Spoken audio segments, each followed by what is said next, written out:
Okay, we're live.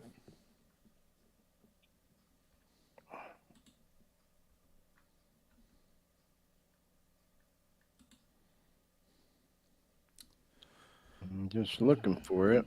Let's see. Okay, there it is. Let me. Did you say you were expecting any phone calls or? Um, I think Shebang is going to call,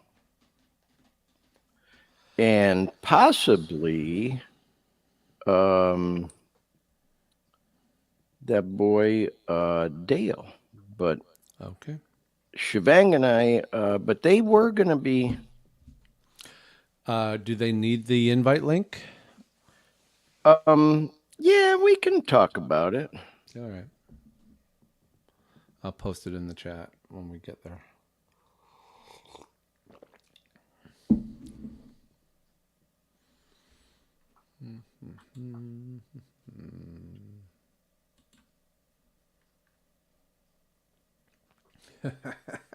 That Idaho Mountain Express page link, it says current temperature outside 16 degrees. Yeah.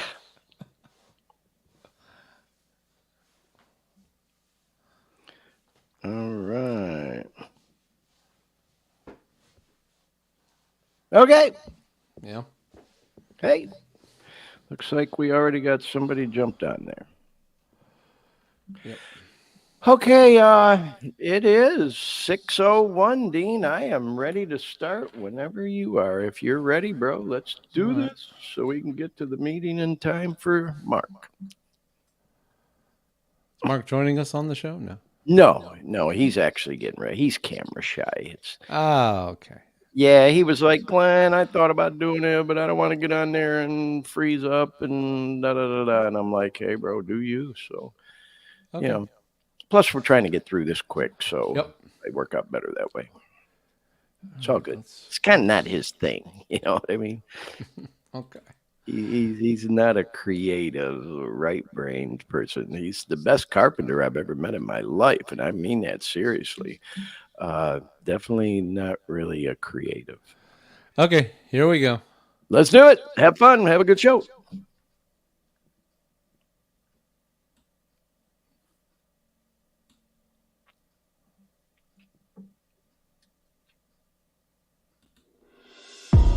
On average, just in the United States, about 220 people die every single day from an opiate overdose. By the time we finish this show, 8 to 10 people are going to die from an opiate overdose. If we get even one person, one viewer with this program that we might be able to help with some of the information that's shared on here, then it's all worth it.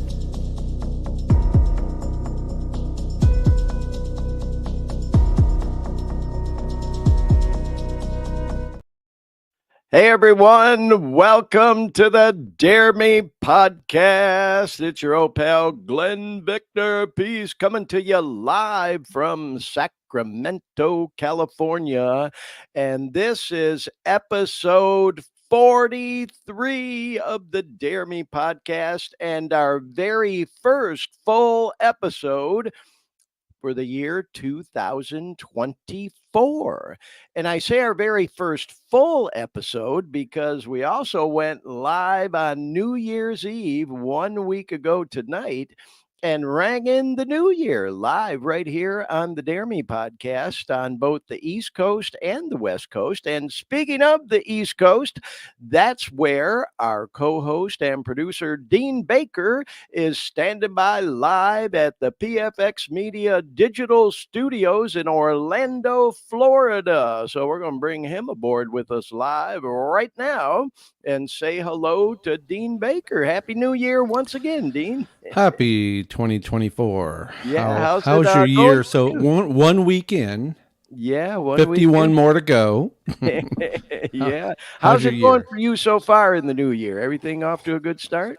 I am yeah, it's Yeah. actually pretty good. So Yeah. I Well, got good meeting you. another week of hopefully just another week and I'll be walking. Yeah, Off. well, since you mentioned it, Mm. for anybody who didn't know that, and by the way, I see we already got several people watching and listening to the live show. Welcome aboard, y'all. Happy New Year. We're glad to have you here with us.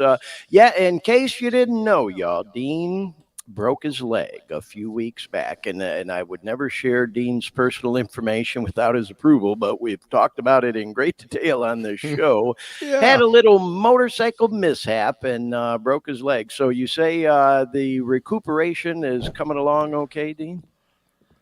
All right. Oh, I wow. Look think. at that. There's a Yeah.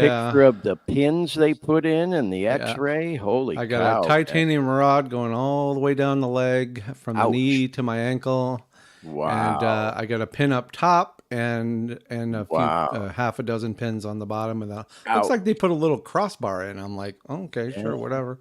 But I am the Terminator On now. the mend. Wow. Well, you know what? I'll tell you, looking at that picture, Dean, reminds me of my photos of when I broke my ankle, which started my whole addiction to the opioids.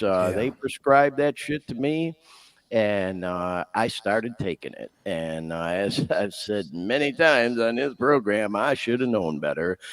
Having a long history with addiction and recovery, by the way, started. Partying as a young kid, got hooked on that shit, stayed clean for years, and had a relapse and stayed clean again for years, and then broke my ankle. And my x-rays, I still have them, Dean, look pretty Yeah. similar to what you just showed. And then Oh, we got all. hooked on that damn opioid pain medication. Now, as we were you I'm sorry, I didn't mean to interrupt No, you, as no, you no. and I You're were fine. talking about just before the show, Dean, the good Lord willing, man, coming up on 3 years clean Yay. on March 11th, 100% drug free. Yeah, thank you for that. But as we often say, man, I say it for the cause, not for the applause. Of course, I'm very grateful, very proud, very humble too. And I'm also happy that, as you've shared openly on this show with us, Dean, based in part on some of the things you've learned on this show, that you chose not to take the opioid medication that they Yeah. prescribed you and sent you home with when you went home after breaking your leg and got by on, what was it, ibuprofen? Is that what you were taking? I was taking Advil, but Or they. Advil? Yeah. I did get a script. I got a script for Oxy. Yep. Yep. Uh, I just chose not to use it. The Good for last you, the man. last one I took was just before they whatever they call it, checked me out of the hospital. Yeah, yeah. It was really acting up and go, I have no idea what I'm going to be hitting, but why don't you give me? So I did have a Percocet, I think, in the hospital, like just before my exit there. I had Yep. no idea, I had no idea, so I took the script, filled the script, just never touched the stuff. Well, yeah, and that's great, man. I appreciate you being so open and honest with us for all our viewers and listeners. That just because you're prescribed that shit, even when you break your freaking leg, you Yeah. don't have to take it. It's No, like, no. I get it that you filled it and wanted Yeah. to have it kind of on standby just in case you got into that much pain, man. But you know, we're capable of handling a lot more pain than sometimes I think the healthcare providers, if you will, might like to think. And we can Every definitely injury is different. Every injury is different. Every wound is different, and every person's yeah. pain And tolerance every is different. person is Yep. different. You're Yep. exactly right.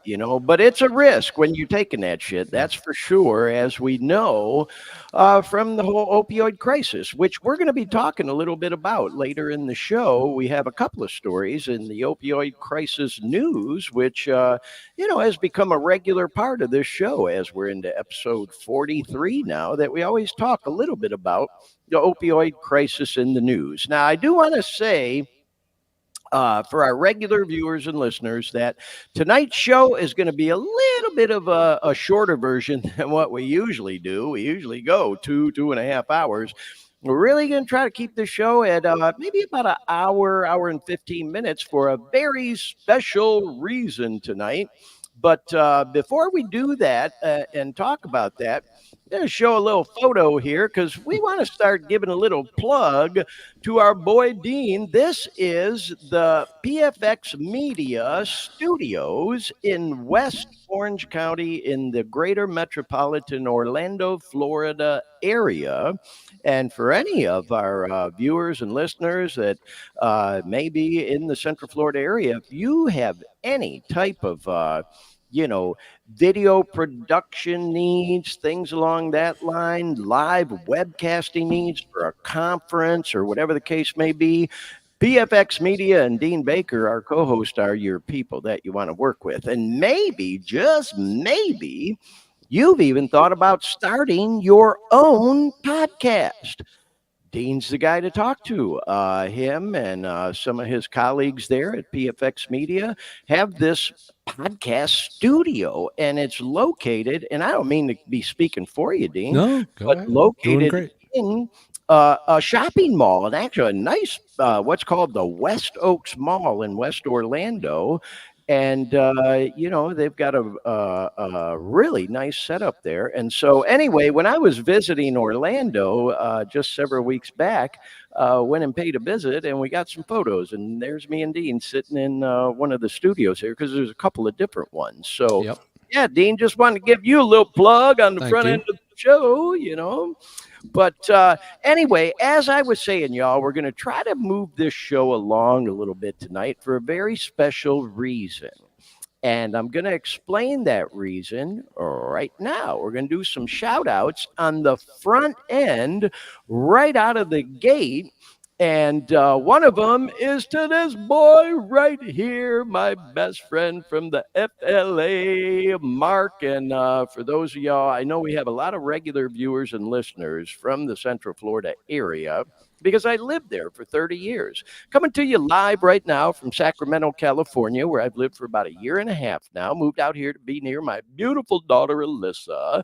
But I lived in Orlando, in the greater Orlando area, for 30 years. So I have lots of friends, family, colleagues in that area that tune into the podcast regularly. And we appreciate it. Love y'all for that. Anyway, Mark, one of my longest and longtime friends in recovery, by the way, in the program, and he's here visiting right now. He's literally in the other room as we speak.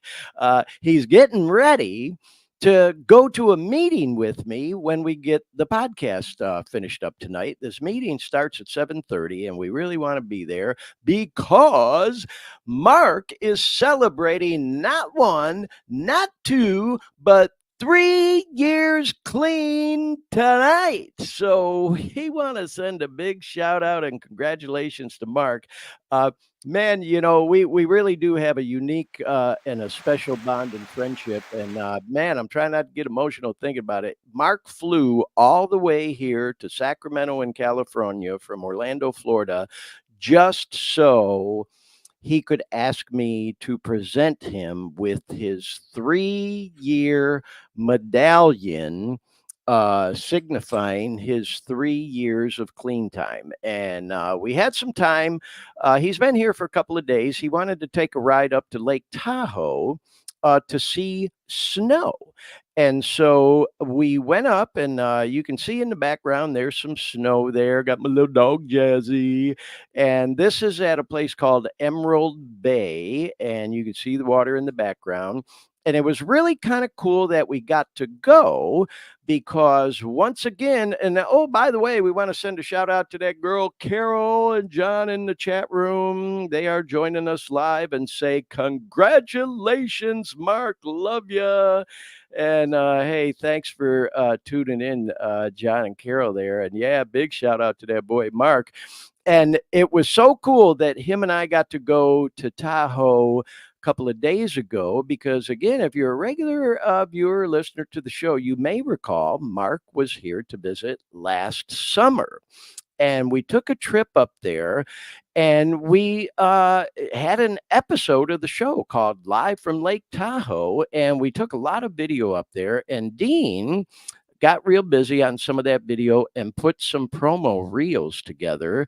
And we're going to show one right now. It was one of our most viewed reels on the Dare Me Podcast YouTube channel. So if Mark looks familiar in the picture there, it may be because we had him included in some video we shot up there last summer. And here's that reel I was talking about. Dean, if you want to go ahead and play that, let's do it right now.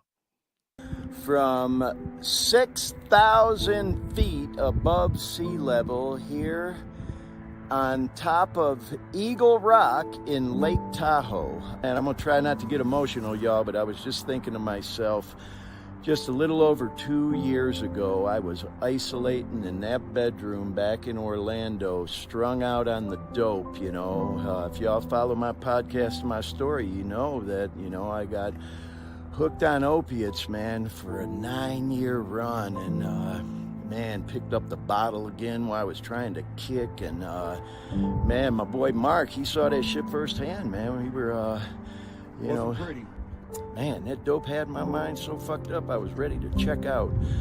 And so I'm just saying, man, if you come across this shit, don't give up, man. Just keep fighting, keep fucking fighting, don't give up, because look where I am today, man. Wow. Yeah, Dean, thanks for putting that reel together, man. That one's emotional. It's you know, it gets me filled up watching that one, man. And so, yeah, anyway, y'all, congratulations to Mark on 3 years clean. I'm so happy we got to take a ride up to Tahoe again. This was day before yesterday because they just got blasted with a big storm up there yesterday. It was supposed to get up to 20 inches up in like the Truckee area, which kind of north of where we're at right here. But we took a ride up. It's only about an hour and 45-ish minutes from where I live here. And we had a great time, man. Of course, gave us lots of time to catch up in the car, what we call windshield time. And so anyway, he's getting ready as we speak to go hit that meeting tonight, and we're going to celebrate Mark's 3 years clean. So big shout out to Mark. We got another one we're going to do now. If you're a regular viewer and listener to the podcast, you may remember that boy Steve Lawrence. He just celebrated 10 years clean this past week. And yeah, Steve was on an episode of the show a while back. We called it the God Thing, and we had 3 guests on that night. We had him, we had our friend Shebang, we had that girl Melissa Dawn, who's been on the podcast a couple times. And so, man, I'm so proud to call Steve my friend. Let's read what he wrote just real quick here, y'all. He says, Addict Steve, good morning, family. As I sit here overcome with emotion, see, I ain't the only one, y'all.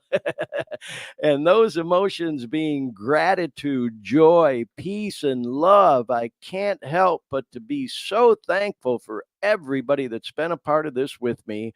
Whether it's been one day or it's been the whole time, the people that are still here from the beginning and the people that I had to part ways with, I'm truly grateful for them all. And I get it, Steve. I totally get it, man. Some people are in our life for a season, but definitely help us along the way. And we're grateful for them too. As I sit in my own home with my children and I think about the gifts recovery has given me, I am brought to tears. Today I celebrate 10 years clean and in recovery. And today I feel most fortunate that I get to be one of the people who stayed and I get to help others. We, as he wrote, did this. Big love. What a great picture of Steve, man. I love that picture of Steve. Big smile. And here's one of him on the podcast. I know this is a different picture. Dean and I were kind of joking about it before the show. This is it was just a screenshot I took, y'all. Frame grabbed the wrong frame. Yeah. I'm so happy there. It was just the way I got the screenshot. And of course, you see Melissa and Shebang off there on the right. That was back on episode 13. So that was 30 episodes ago. But look at that big smile right there. And we got to get Steve back on the podcast, man. And by the way, he, in addition to being recovery advocate, he has recovery houses that he allows people to live in, just like that boy Marvin, who we're going to talk about in a minute. Steve is also very active on social media. He posts daily inspirational recovery messages. Go look him up, man. Definitely go follow Steve. This is from his Facebook page, Steve Lawrence. He's on Insta, he's on TikTok. What a great guy.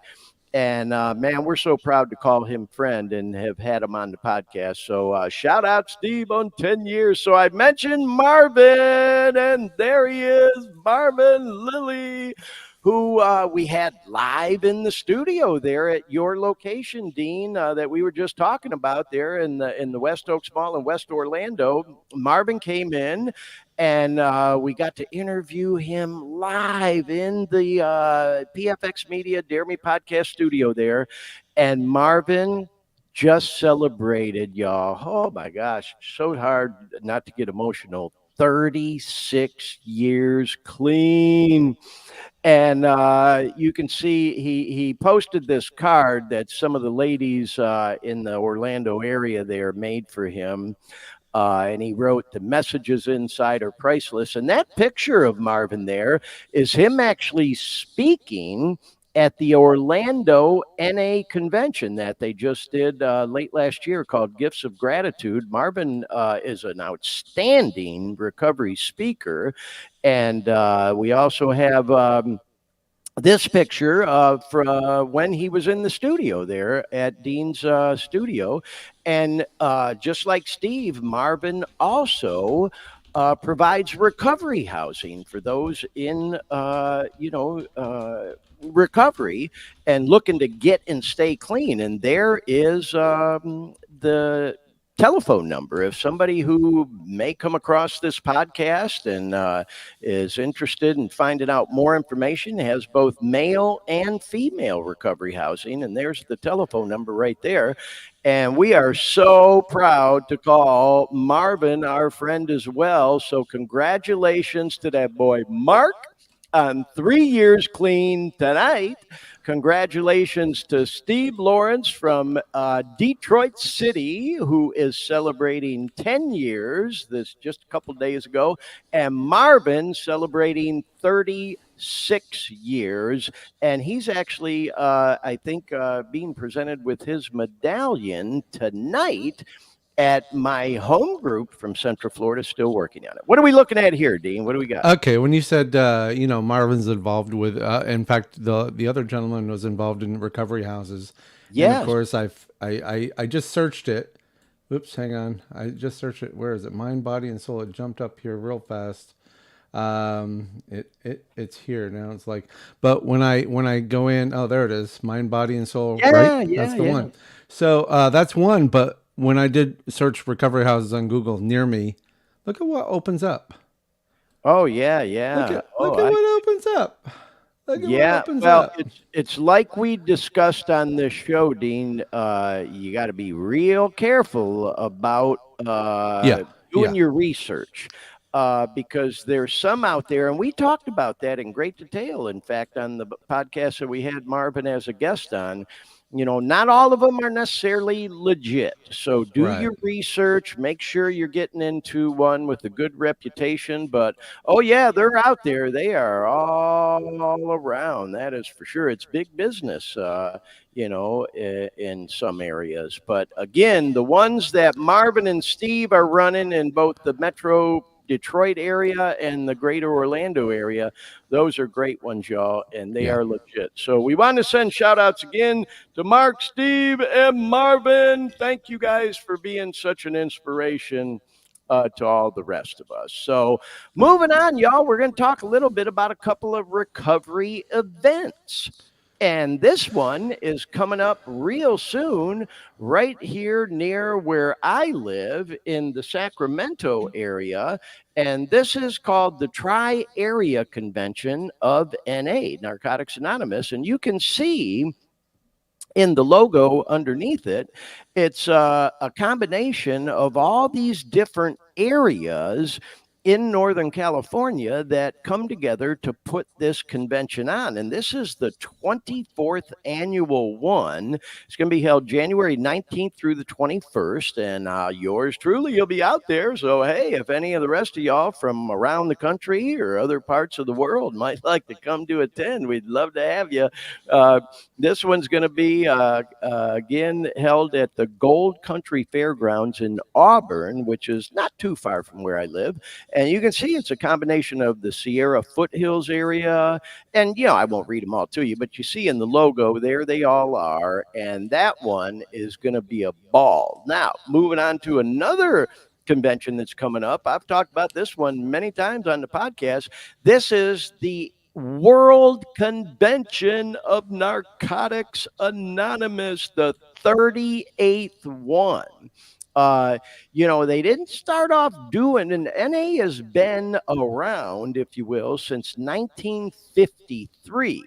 So, it's a lot longer than 38 years that it's been around. It's just that, they didn't have a world convention right out of the gate when NA was formed and started, and they don't do them every single year anymore. They used to, but it's just gotten so big and become such a huge event. In fact, in AA, Alcoholics Anonymous, they only do their conference every 5 years. It's a whole big deal, y'all. They fill up a freaking football stadium.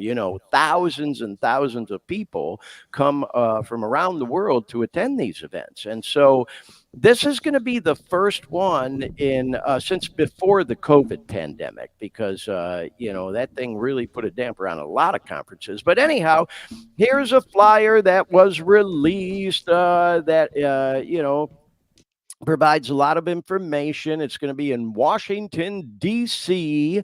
The hotel information is supposed to be released in just a couple days on the 10th, but they did include information on the flyer here and all that they've negotiated discounted rates with, I think, like 20 different hotels in the DC area.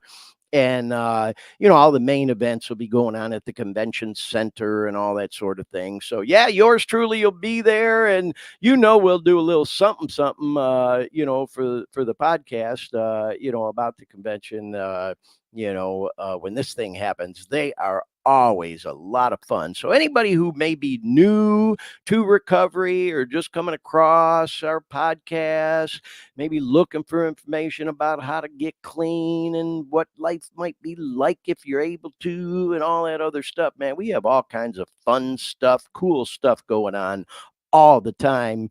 And one of my favorite things to do, because I've been around, the block in the 12-step programs for a long time. Didn't really go into my long story tonight on the podcast because we are trying to, do this particular edition of the show in an hour or so, because we want to go celebrate that boy Mark's 3 years clean tonight. But yeah, I've been around the program in the 12-step rooms of AA, NA, fucking A, as we jokingly say. Since I was a kid,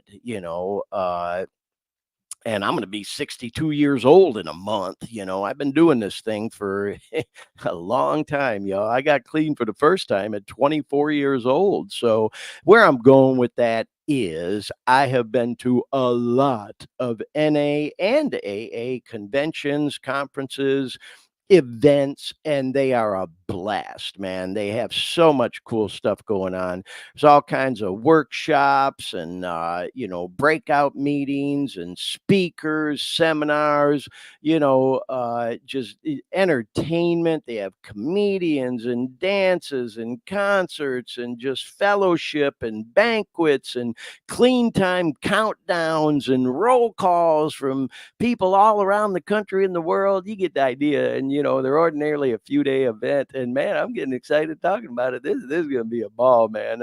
It really is. So anyway, we'll be talking about this event a lot more as it approaches, because it's not until Labor Day weekend, but we are now into the year of 2024. And I know a lot of people in and around NA have been looking forward to this one. And it's finally coming up, this year, Labor Day weekend. So we'll talk a lot more about that as it approaches, y'all. So, anyway, we're going to go ahead and transition right into the opioid crisis news tonight. We got not one, but two stories we're going to talk about. One of them includes a video, and I think you're going to dig it. It's a ride along that a reporter from the Bay Area WXYZ TV station went on with local authorities in San Francisco, like a drug bust ride along. And there's some footage in here from the Tenderloin District, which we talked about many times on this show. There's an episode of this podcast. If you go to the Dare Me Podcast YouTube channel, at Dare Me Podcast on YouTube, and you click on the videos tab, you will see every single episode of this show we've ever done. And this is episode 43. So you just scroll down and look for one called Back from the Dead. And you will see some video footage of yours truly doing a ride through in the Tenderloin District, a drive through, I should say. And man, it ain't pretty. Had some things happen that I won't go into great detail about right now. If that aroused your curiosity, go find that episode on the Dare Me Podcast YouTube channel and watch it. It'll freak you the hell out. And so, in any case, what had happened was I came across this story where a reporter from this TV station did a ride along with the cops going on drug busts in the San Francisco area. And they did happen to go through the Tenderloin, too. It's about a 5-minute video. Here's a headline for the story that caught my attention. Building a Better Bay Area. ABC News rides along as plainclothes San Francisco Police Department officers make drug arrests.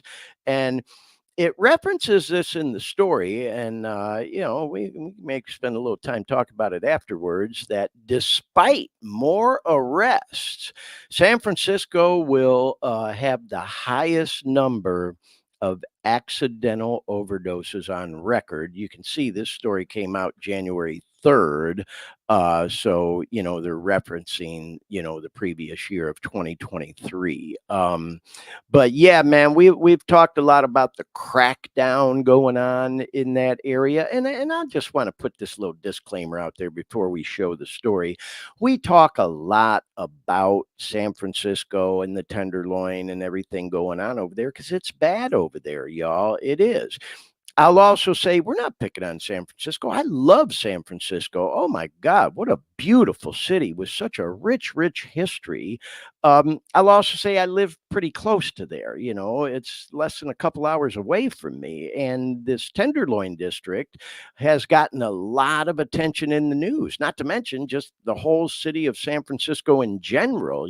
They had that big conference with the president of China coming to town and all these other dignitaries. And the city took some shit for cleaning up the city because all the dignitaries were coming, but didn't worry too much about it before that, and a lot of people, kind of criticized them for that and everything going on. So, but I guess the point I'm making is, I've been over there several times in the last year myself. And yeah, it can, definitely be a little frightening in certain areas, and it's bad in certain areas, but it ain't no damn different than what's going on in any other major city around the country right now with this whole fentanyl thing going on and the whole opioid crisis. We've talked about that bad area in Philadelphia. We've talked about Miami. We've talked about Orlando. Yeah, Mickey Mouse, man, has got his bad areas too. Detroit City, you name it, and everywhere in between. We're going to be talking about Idaho in a minute after this story. So the point I'm making again, y'all, is we're not picking on San Francisco. I love that city.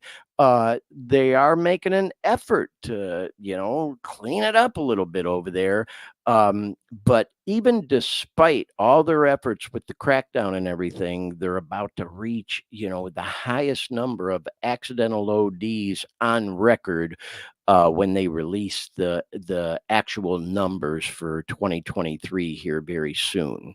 So, with all that said, Dean, do you have that video on standby? Can we go ahead and give that one a look and a listen now? Yes, here we go. Talk about it when we're done. Thanks. Rampant drug dealing and drug use in San Francisco's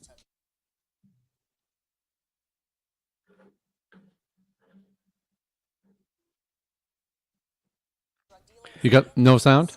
No sound. Yeah. We Hang can on. start it over if we need to. Yeah, we'll start it over. All right. Anything can happen live, y'all, as we often say. Some kind of demon in the system there. But All right, yeah, let's try it again. let's try it again, y'all, because this is Stream. interesting. We won't do, let's do this one. Yes. Okay, here we go. This should be fine.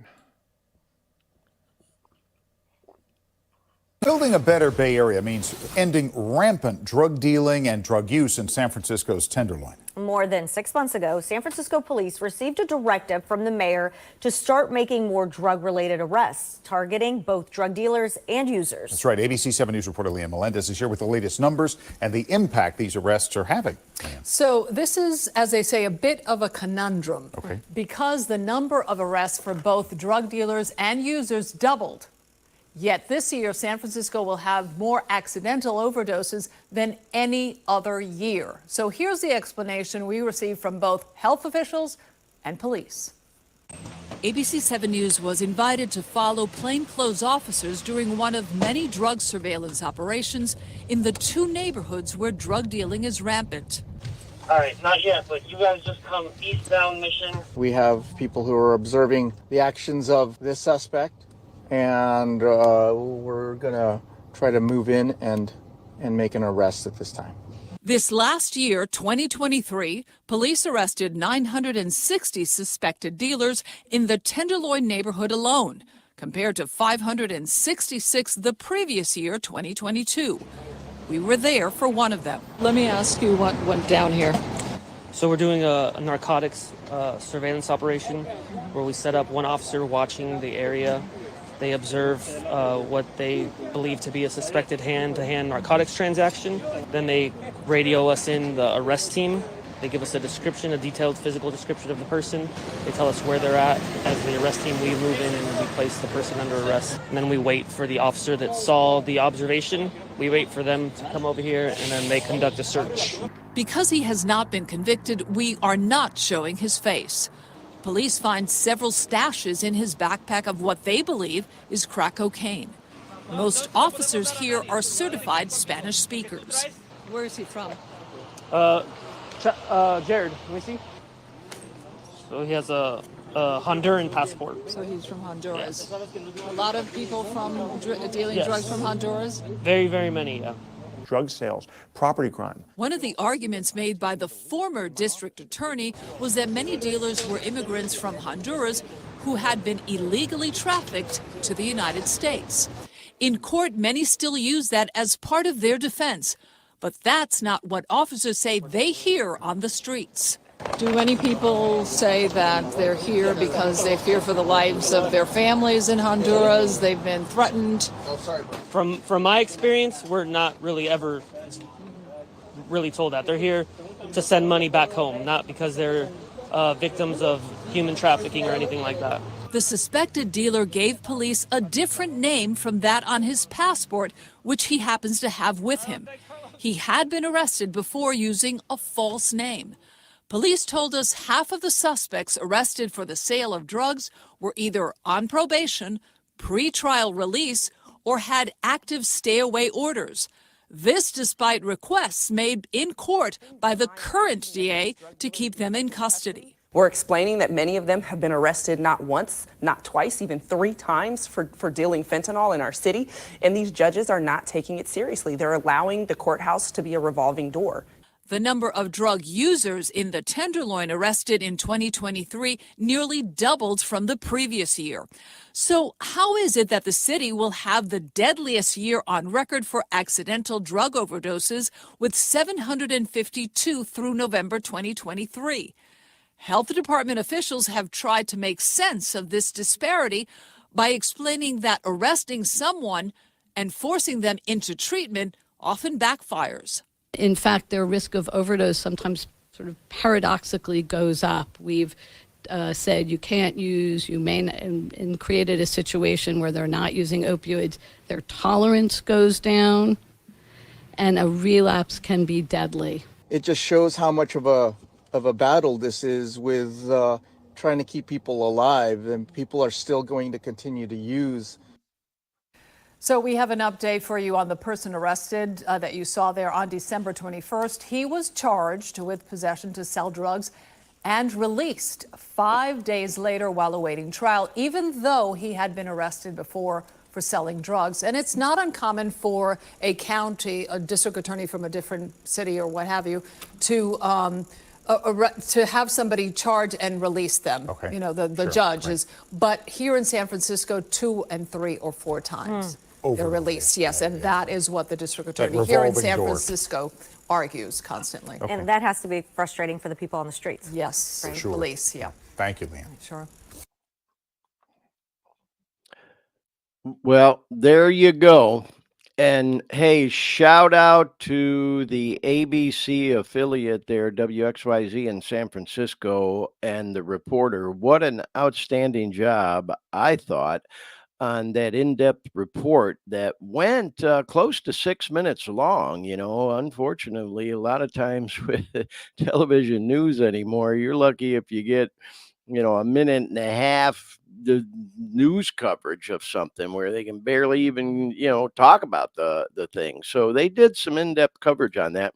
One thing that was, you know, very interesting for a person, especially like myself and others that are in recovery, that they talked about is the one person there that was, you know, speaking to the chamber is an interesting paradox is when they arrest people and, as she put it, force them into recovery, it can have this unwanted, you know, result of resulting in an overdose because their tolerance level goes down.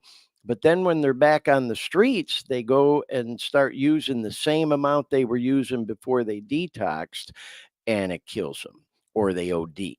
And that is a real challenge right there because there is a whole tolerance thing with the opiates, and your tolerance definitely goes down. You know, the more you use, and it goes back up when you're, you know what I'm saying. The longer you're off of it, you don't have the same tolerance level as you do when you're using it on a regular basis. And that's what happens to a lot of people, especially for a lot of people who relapse, maybe been living clean for a long time, and then they start using again. And they think they can go back to using the same amount when they got clean. No, that ain't the case. So anyway, once again, I thought we'd show that.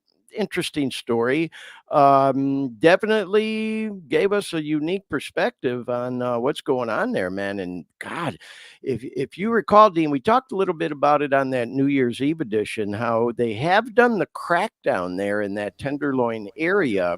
And those big crowds we saw in that story right there of people using in the open air, you know, streets, so to speak, is not going on during the day there anymore. They've really done a crackdown during the day, but at night, it's still like that, man. That like freaked me out. All them people on the street just using, selling dope. It's exactly what I saw when I did my drive-through over there. So nonetheless, the unfortunate part is even despite the crackdown and everything, y'all, they're going to, you know, release the final numbers for 2023 soon.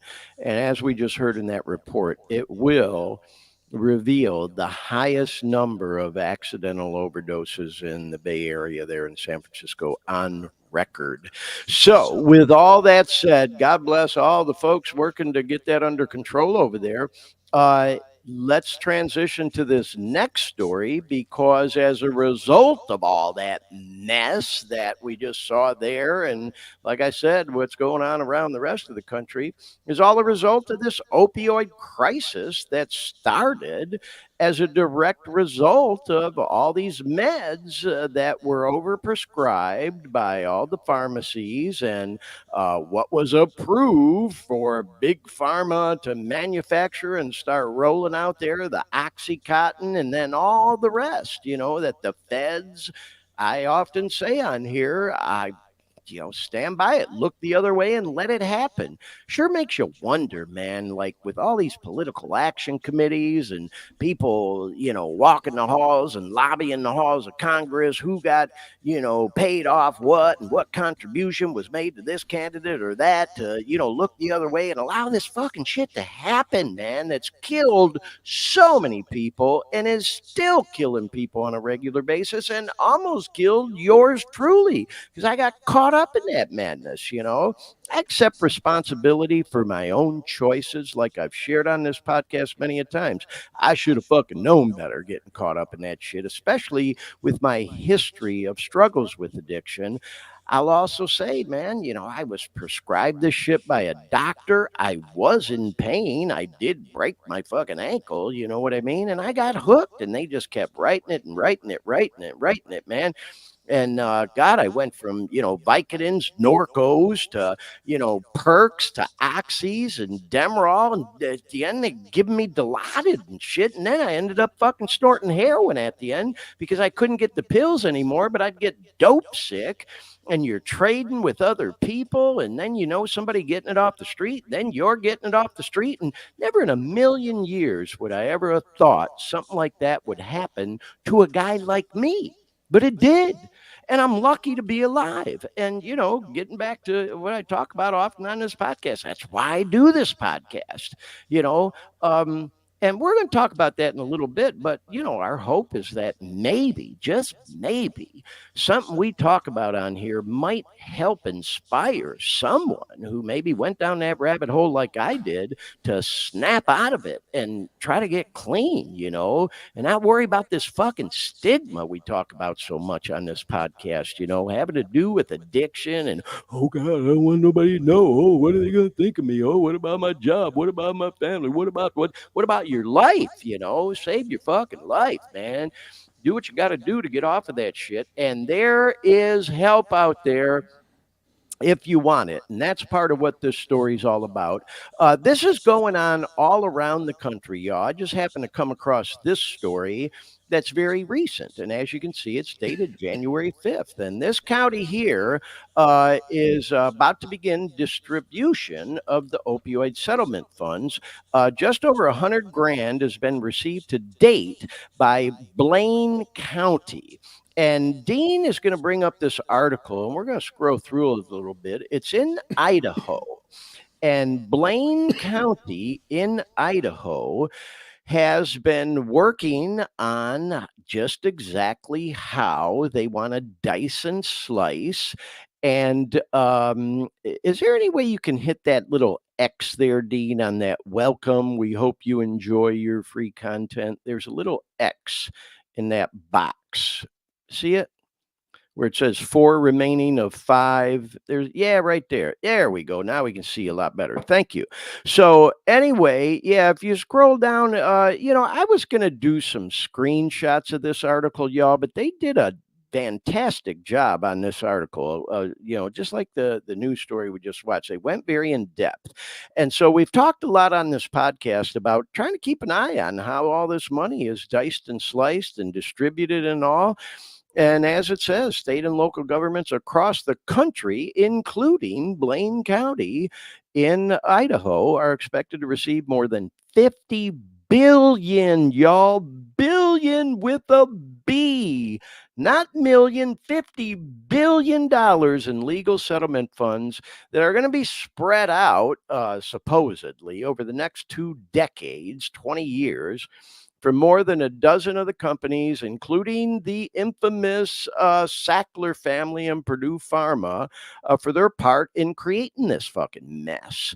And so, in any case, as it says, Blaine, if you want to scroll up a little bit, Dean, we'll get into a little bit more of how they've decided. No, the other way. I should have said down. Yeah. Um, are going to start using the money here.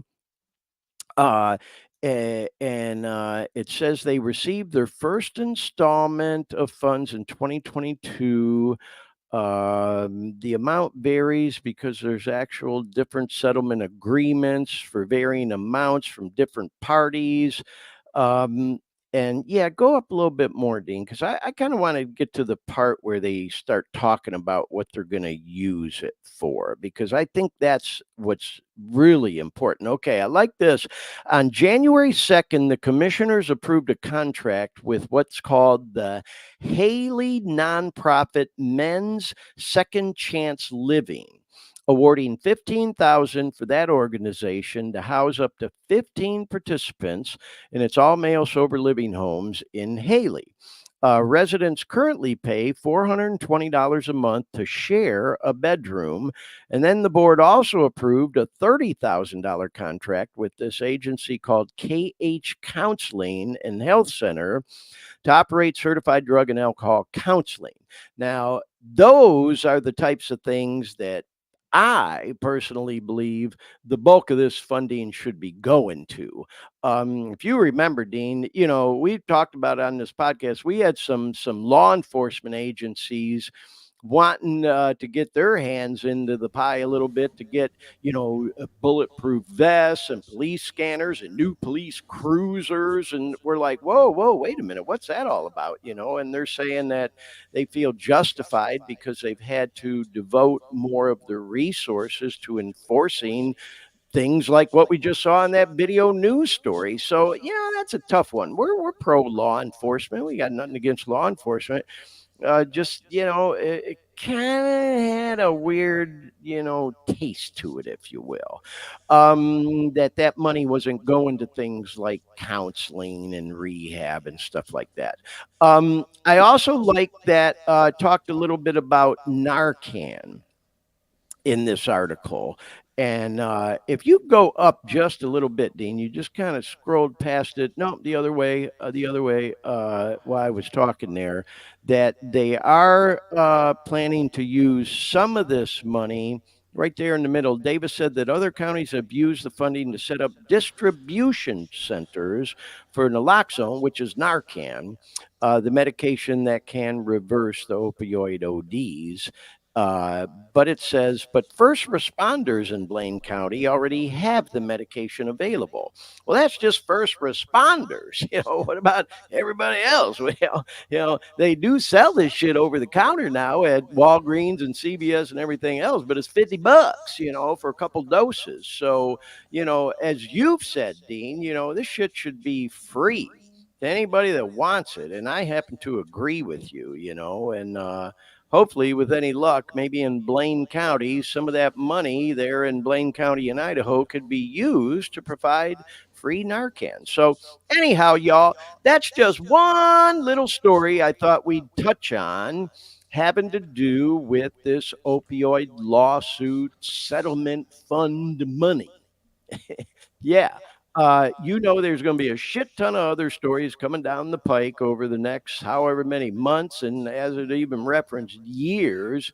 And yeah, man, I just, God, when you're talking about $50 billion, we all know there's going to be some shit in the game. Some of that money is going to end up in pockets that it shouldn't. There's going to be some scandalous programs out there, some bullshit, stuff going on. And God, man, I just hope that there's good watchdog agencies out there making sure this money is used properly to help combat this opioid crisis, and also to help the victims of it, in whatever way that it may be able to help. So that's our two stories in the opioid crisis news tonight, y'all, kind of from one extreme to the other. We saw a reporter go on a ride along with the cops doing drug busts, and getting an up close and personal of the opioid crisis going on. And then on the other extreme, how are we trying to, resolve this crisis and do stuff about it with the opioid settlement fund. So yeah, man, it ain't going away, that's for sure. But efforts are being made to help reduce it. But unfortunately, like we just saw in San Francisco, 2023 will, when they release the final numbers, will have been the highest year on record for accidental overdose deaths in that area. So hopefully, some of these opioid settlement funds can really be put to good use and work in that area. Not to mention all the other areas around the country to help to bring those numbers down and start saving lives, and also be put into prevention, not just treatment on the front end rather than just on the back end.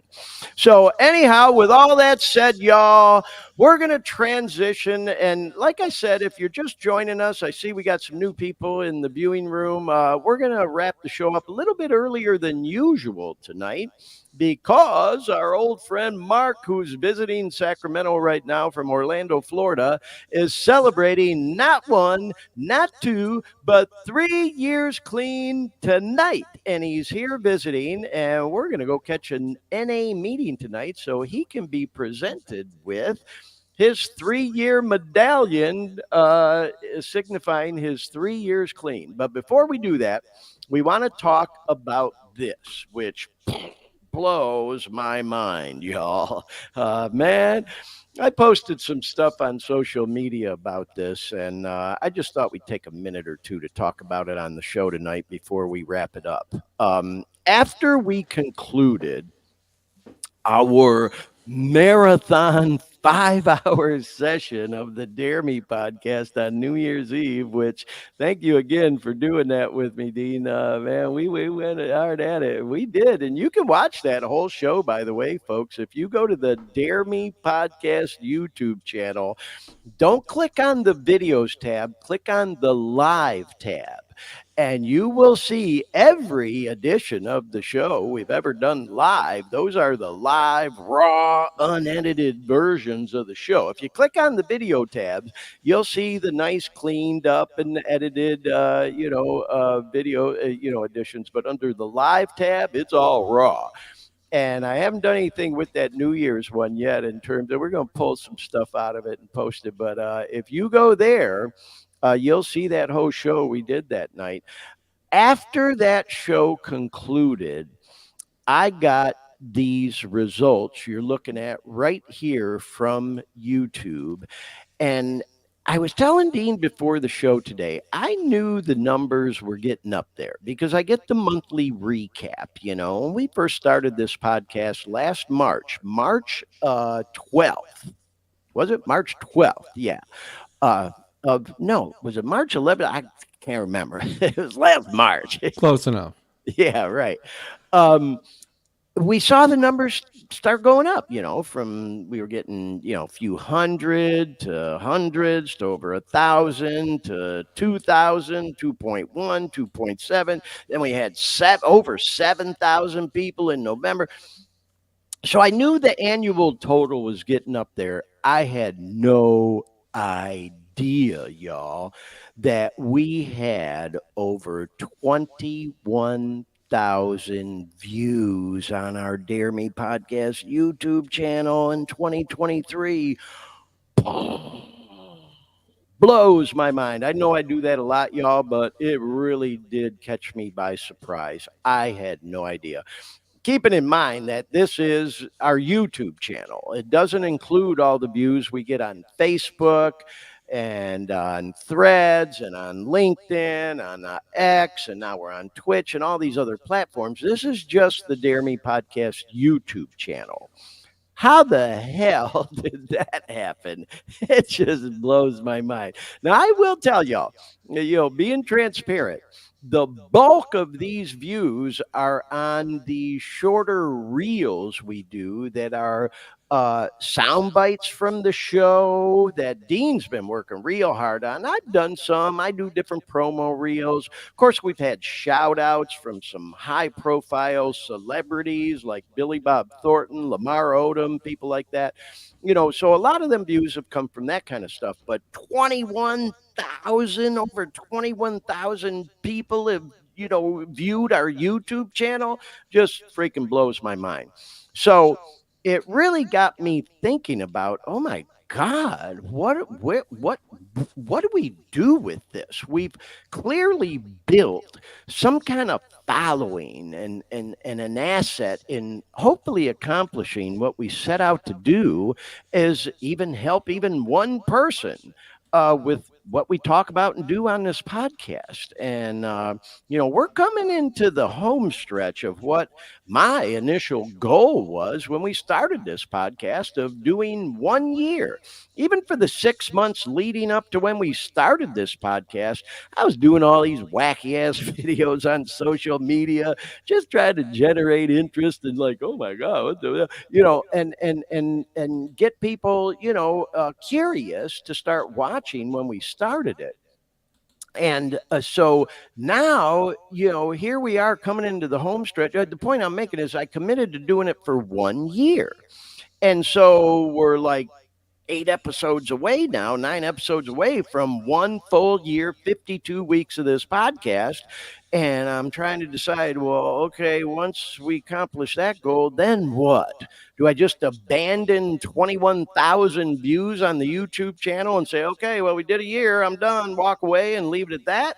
I have a lot of fun doing this podcast. I'll also say it's a lot of fucking work, man. It truly has, as I've said on here many times, taken on a life of its own. Oh, God, I could go on and on about talking about that, and I will talk more about it as we go later. I'll also say it's taken over my life in a lot of ways. There's a lot of prep work that goes into this show for both Dean and I. When I think about, okay, what are we going to cover this week? What kind of guests are we going to have lined up? Putting the slides together, putting the videos together, all this stuff, this whole idea of going live and all that. So Dean and I are going to have some meetings about it. We had a meeting today talking about what's the future of this podcast, what's the direction we're going to go. One of the things I talk about on this podcast is enlightenment, y'all, and spirituality and things to that nature, and how it's so crucial and important in helping a guy like me in my recovery from addiction. And so, yeah, man, I put out there on social media, I'm always putting stuff out there, just quite frankly, trying to get attention, y'all, hey, me, look at me, like everybody else on social media, to promote the podcast and hopefully get attention. And so one of the things I put out there is that I've been praying real hard on, and it's true. I'm not just flowering this up, for the sake of social media. It's true, but I did post it on social media that I've been praying hard, like, okay, God, what the hell am I supposed to do with this thing now? You brought me this far with this podcast. Now what? And I've been meditating real deep on what direction to go with it and listening for answers. And my life, man, it's so fucking crazy, so bizarre sometimes how things work out for me. And so what I posted today that I thought I'd show on this edition of the show is that I read a couple of daily inspirational books. I had a few, and I fell behind a couple of days because my buddy Mark's here visiting in town. So this morning I caught up on a couple of them. I read a book called The Daily Stoic, which a lot of people know, it's real popular. And I couldn't help but show this passage, and I'm just going to zip through it real quick as it relates to kind of smacking me right in the face with what am I going to do with this podcast? And as it says, let all your efforts be directed to something. Let it keep that end in view. It's not activity that disturbs people, but false conceptions of things that drive them mad. And then here's what I found was really interesting and that applied to exactly where my mindset is on where I'm supposed to go with this podcast now. Law 29 of the 48 laws of power is plan all the way to the end. Robert Greene writes, by planning to the end, you will not be overwhelmed by circumstances and you will know when to stop. What the fuck? It's just fucking so bizarre to me how that applies to exactly what I've been praying about and meditating on as it relates to this podcast since the beginning of the year. Gently guide fortune and help determine the future by thinking far ahead. The second habit in the 7 habits of highly effective people is begin with an end in mind, which is exactly what we did with this podcast. Let me just go ahead. Having an end in mind is no guarantee that you'll reach it. No Stoic would tolerate that assumption, but not having an end in mind is a guarantee you won't. To the Stoics, false conceptions are responsible not just for disturbances in the soul, but for chaotic and dysfunctional lives and operations. When your efforts are not directed at a cause or a purpose, how will you know what to do day in and day out? And how will you know what to say no to and what to say yes to? How will you know when you've had enough? When you've reached your goal, when you've gotten off track, if you've never defined what those things are? The answer is that you cannot. And so you are driven into failure or worse, into madness by the oblivion of directionlessness. Now, I know some of y'all must be thinking that motherfucker gone mad a long time ago and that whole thing. But, the point I'm making is this really slapped me in the face in terms of what I was just talking about with this podcast. I did start it with an end in mind, and we're approaching that end as of March 10th. We will be live every Sunday from today up until March 10th, which will be 52 weeks in a row. We've never missed one Sunday with this podcast. And that will conclude exactly what we set out to do. Oh, and I ain't giving up now. You can damn sure bet on that. We did not get this close to throwing the towel now, especially after seeing the numbers I just shared. Let me share this passage as well. Now, this is from another book I read daily called The Golden Present, and it's all passages from this yogi, Swami Satchidananda. And anyway, it says, have fun and play your part. As long as you're in the world playing a part in this big drama, use the makeup and the costumes, but don't get caught in your part. Have fun and play that part until the curtain falls. What the hell, y'all? That's what I mean. My life is such a trip because here I'm, trying to decide what to do with this fucking podcast. And then I read something like this, the curtain is about to fall, y'all. We're about to reach that 1-year milestone. And I don't want to get caught in this part. One of the things Dean and I talked about before the show today is we both have to a certain extent felt like we're being held hostage every Sunday night. We committed to doing this and we've stuck by that commitment and we're going to stick by it until March 10th. I've completely lost my Sundays because it's all about prep for the podcast and doing this podcast every Sunday night and all the work leading up to it. And I'm not complaining, y'all. I'm not complaining.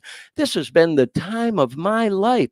It has been helpful to me in my recovery, accountability, and we have helped people. We know for a fact. Go back and watch some of the excerpts from that New Year's Eve edition that we did. Man, we touched them in the first hour. I'm going to pull some clips from that and show it again on some of the shows coming up before we reach that year milestone.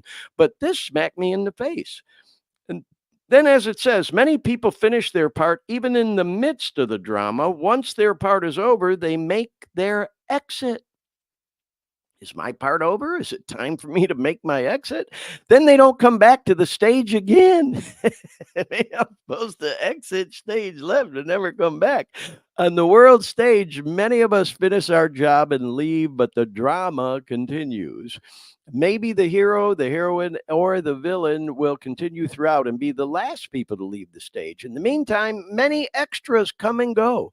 We are probably all extras. Remembering this will help to keep the ego a little bit soft. So anyhow, there's a lot of different things going on in that passage and all, y'all, but I'm sure you get the point that I'm making. It's those two passages, man. Here I fell a couple days behind, and I'm praying and meditating on what to do with this podcast. And I read those things, and it helped me. It truly did help me to decide. Okay, when we reach that episode 52, uh, some decisions need to be made.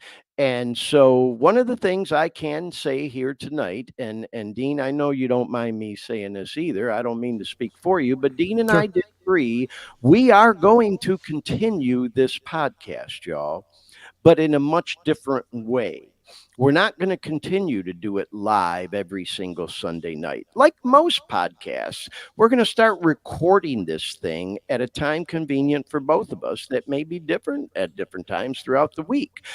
We'll come to some kind of a decision on when we're going to post it, if we're going to do a YouTube video premiere on a certain night of the week or whatever else, or, and we very well may still go live from time to time. We enjoy doing the live thing. But the point I'm making, y'all, is we're going to stick to this commitment. We're going to keep doing it the way we have been right up until week number 52, March 10th. But there's some changes coming to this podcast, y'all. And we're also going to take a break for a minute, man. We continue to run some pre-recorded versions just to keep the thing going, and not just completely disappear. But change is coming. We're going to tighten it up a little bit, do some tweaking and all that other stuff. Start, really putting it out there, maybe even like in a season for a dozen episodes, and get it out there on platforms like Spotify and SoundCloud and Apple and all the different things. And, wherever you get your favorite, platform for podcasts and all that stuff, and just work on taking it to the next level, like that boy Anonymous who we had on the show, a couple of weeks ago, talks a lot about leveling up, taking the Dare Me podcast from the 1.0 version to the 2.0 version, and so on and so forth. So anyway, y'all, I didn't mean to go on and on too long about it, but we did want to talk about the future of the Dare Me podcast, and I couldn't resist sharing those two passages that I literally read this morning after falling behind on my daily readings for a couple of days. And here I've been praying and meditating on, what am I supposed to do with this podcast now that we brought it this far? And so those are the answers I got. So anyhow, let's move along, y'all. Dean, I'm going to go ahead and bypass that next slide because we're running a little longer than I thought at this point, and we're just going to wrap it up with one quick funny meme, y'all, and then we're going to wrap the show up because we're trying to make this NA meeting that starts at 7:30 tonight, about 10 minutes from my house, so we could go present that boy Mark with his 3-year clean time medallion. And I thought this was relevant based on everything I just told y'all about the podcast, because nobody tells me what to do. And the way we've been doing this podcast has definitely been quite different than anything I've ever seen out there on the internet. There's a lot of different podcasts out there, and some damn good ones, having to do with recovery and topics relevant to what we talk about, that I follow, and grateful for them. Ours is quite a bit different. And, I just thought this was a good, funny meme to show because nobody tells me what to do. So with all that said, y'all, I'm going back in our slides because I want to show this one more time. Big shout out to my old pal and friend Mark, who is here visiting Sacramento from Orlando, Florida. And this is a picture of the two of us from just day before yesterday. He wanted to go see some snow. And of course, my girl Jazzy, who I'm holding there, she's been a star of the Dare Me podcast several times. We took a trip up to Lake Tahoe because Mark wanted to see some snow. And there's another picture of us. You can see the lake in the background and some snow. And Mark is literally in the room right next door, probably watching the podcast live on the big screen TV. He was just still getting ready when we started the show tonight. And as soon as I sign off here, we are literally going to walk out the front door of the studio, hop in my car, drive about 10 minutes down the road to the NA meeting that I will have the pleasure and the honor to present him with his not one, not two, but 3-year medallion for 3 continuous years of clean time. Mark is celebrating 3 years clean tonight, y'all. So, oh my God, I'm so proud to call him my friend, y'all. Y'all have no idea. And it just goes to show, and I'll share this and then we'll wrap it up, that you will meet people in the program. When I say the program, I mean the 12-step programs, AA, NA, you pick it, man, that you will form a bond with. I have met the best people I've ever met in my life, you know, because at the end of the day, it's all about helping save each other's lives. We have our ups and downs, and people relapse and come back, and there's disagreements and there's drama, just like there is in any other circle, whether it's work or church groups or bars or social clubs or whatever else. We all go through our shit. One thing about the 12-step rooms and the program, like I just said, is when you boil it down to the least common denominator, it's about helping each other save each other's life. And I am truly blessed and honored.